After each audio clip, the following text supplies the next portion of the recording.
In a world that measures worth by the speed of your stride and the weight of your wallet, Elias was a champion. He was a man who lived by the clock, yet never had a second to spare.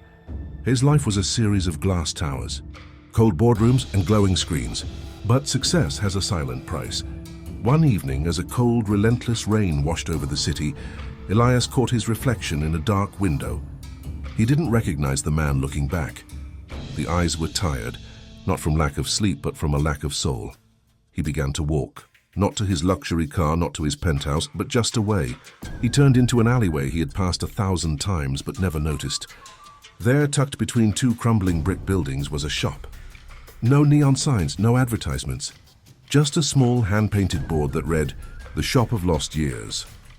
Driven by a curiosity he hadn't felt since childhood, Elias pushed the door. A bell chimed, a sound so pure it seemed to ring inside his very chest. The world of noise and deadlines vanished, replaced by the scent of old paper, dried lavender, and something ancient. The shop was filled from floor to ceiling with glass jars of every shape and size. Some glowed with a soft golden hue, others were dark and cloudy. Behind the counter sat a woman whose face was a map of 1,000 lifetimes. She didn't look at Elias with her eyes. She looked at him with her presence. "You are late, Elias," she said, her voice like the rustle of autumn leaves. "Late for what?" Elias stammered. "For yourself," she replied. She reached behind her and pulled out a jar. It was almost transparent, with only a thin layer of shimmering dust at the bottom. "This is your life, or rather what is left of your presence. You have traded your years for shadows. You gave away your daughter's first steps for a promotion. You traded your wife's laughter for a larger bank account. You even traded the rhythm of your own heart for the ticking of a machine." Elias felt a sharp pain in his chest. Can I buy them back?" "I have millions, name your price." The woman laughed, a sound like silver coins falling. "Gold is a toy for children, Elias.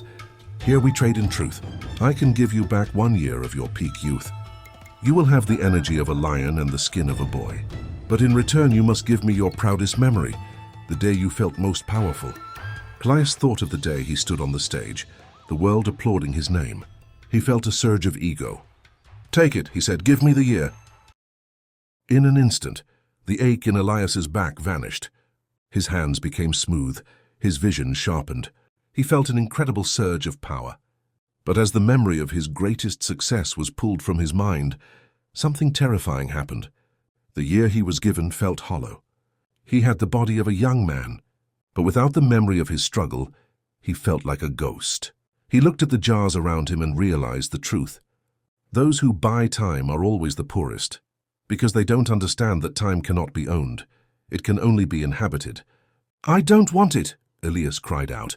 "A year of youth without the wisdom of my journey is a prison. Take it back." The old woman leaned forward, her eyes glowing like embers. "The secret, Elias, is not in how many years you have, but in how much of you is present in each year. You cannot buy the past because the past is a ghost. You cannot buy the future because the future is a dream." She snapped her fingers. Elias gasped. He was back in the rainy alley. He looked at his hands. They were aged and wrinkled again. He felt the familiar ache in his knees. But for the first time he felt alive. He realized that every gray hair was a badge of a life lived, and every wrinkle was a path he had walked.